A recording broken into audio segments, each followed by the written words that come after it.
Well, Stuart, this is our annual rite of opening day. We meet I think this has been 10 straight years. Done this before, yeah. I like that, yeah. Most exciting day for you in baseball outside of the playoffs? Opening day is great. It's just the optimism.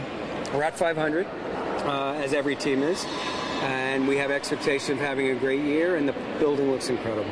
Obviously, I know the Rays had to take some lumps by making some really tough decisions over the winter, but I think, now that the fans have been able to see this team in spring training, they kind of see the picture, the brighter picture of the pieces that you've now brought in.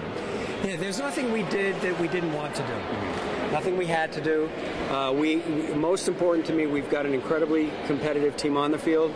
We have a team that can pitch the baseball, catch the baseball. We're going to be a little short on the hit side, but we also have added to our minor league and future that it's really about the best in baseball right now. And talking with Eric over the spring, you looked at the situation where this was a home run hitting team for the last 4 years, and it didn't get you to where you wanted to go. So was it kind of think, well, let's go back to what actually made it work for us here in Tampa Bay? Yeah, look, it's a combination of home runs. You want to be able to run, and you want to be able to catch the ball. The guys who we had were Super Rays for the last couple of years or further. Obviously, Longo as well.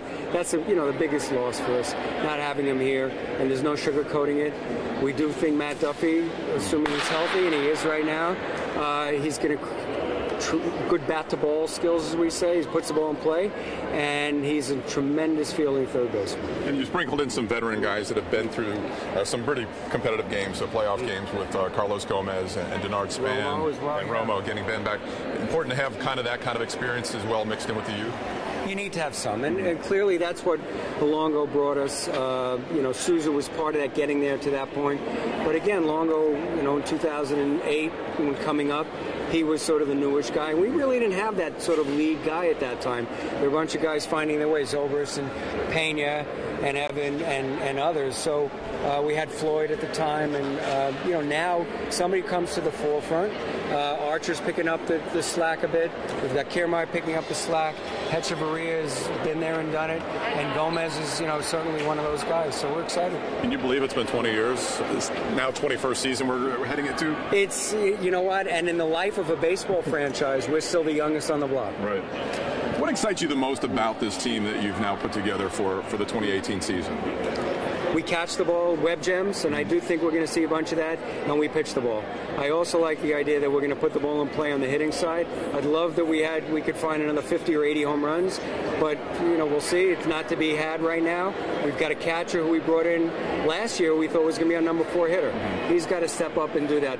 Miller 2 years ago, 30 home run kind of guy. He's got to step up and do that, and the rest of it will work out fine. One thing we always talk about on opening day is where are you going to play? When is the stadium going to get done? You're finally somewhat relieved that at least you have the location picked out, and now you can go forward and get this thing planned. We're working on a design, and when we spoke a year ago, and with others as well, it was all up in the air. We've got everything in place right now, and we're going to have to figure out the finances, obviously, and then a couple of the last pieces, and then we get at it. We put a ton of money into the place this year. People are going to love the new concessions, the new areas we put together, the new field turf, obviously, and it's just more proof that this is our home for the long haul. The 2020 Foundation that's working on building corporate support, have you gotten much feedback from them to see how things are going so far? Yeah, the main thing is they've been adding people, business and community leaders, and I know they're up to around 20 so far, maybe even a little bit more, and that's the main thing, is getting people excited and energized, signed on to go out and really show how important baseball is for the Tampa Bay region. What can you tell us about the design? I know that's something that you've been working on. I know fans are anxious, wondering what type of building this is going to be. It's going to be porous. It's going to be open. It's going to be something that make sure it connects with the community. That most importantly, we're taking everything from that side of it. Have you decided on a roof yet, or no, you're not going to go with a roof? No decisions have been made on any of that yet. The most important part of it is to make sure it's open and available for the community 360 days a year when we're playing games and when we're not playing games. Finally, expectations then for this year? Better than what people expect. There you go. I'm high man on those things. All right. Let's see how it goes. All right, Stu. Thanks for coming appreciate out. your time. Thank you.